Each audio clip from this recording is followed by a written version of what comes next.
করছো কামাই, এত টাকা রাখবা কোথায়, কাফনের তো পকেট নাই। বলুন ঠিক কিনা? আরে টাকা পয়সা লইয়া কি কেউ খবর গেছে? বলেন টাকা পয়সা লইয়া কি কেউ খবর গেছে?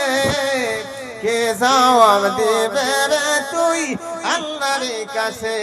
হায় কে জবাব দিবে রে তুই আল্লাহর কাছে?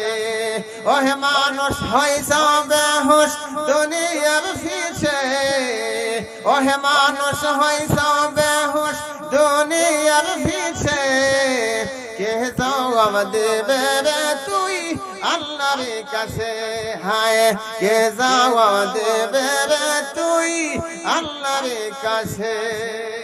বাংলাদেশ গাও তবে ইচ্ছা মতো গাও, মন চাইলে নেশে গায়ে জাহান্নামে যাও। বলেন গাও বাংলাদেশ গাও তবে ইচ্ছা মতো গাও, মন চাইলে নেশে গায়ে জাহান্নামে যাও।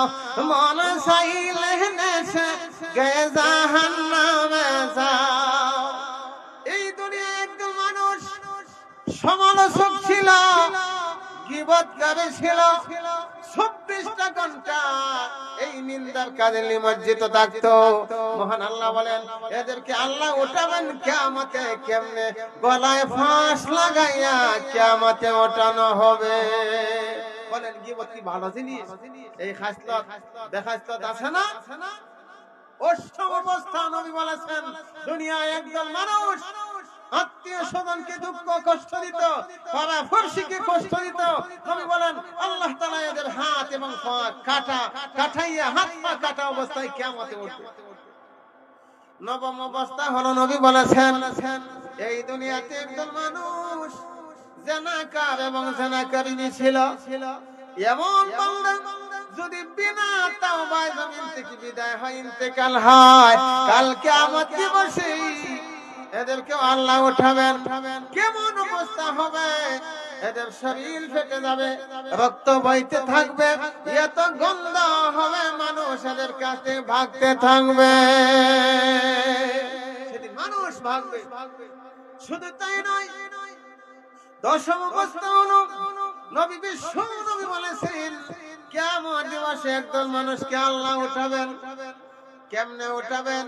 একদল মানুষ দুনিয়ায় ছিল, গায়ক গায়িকা ছিল, নায়ক নায়িকা ছিল, গান বাজনায় 24 ঘন্টা নিমজ্জিত থাকতো, গান বাজনা ভালোবাসতো। বলেন এমন মানুষ আছে না নাই? গান ছাড়া হে তাকেই না গান বাজনা ভালো পায়, এমন মানুষ ছিল। মহান আল্লাহ কিয়ামত দিবসে এদেরকে আগুনের জুব্বা ফিন্দাইয়া কিয়ামতে উঠাবেন। এর জুব্বা বলেন আগুনের জুব্বা। এটা কি ভালো? গান বাজনা এটা ভালো নয়। বলুন ঠিক কিনা? এজন্য আমি অনেক সময় বলি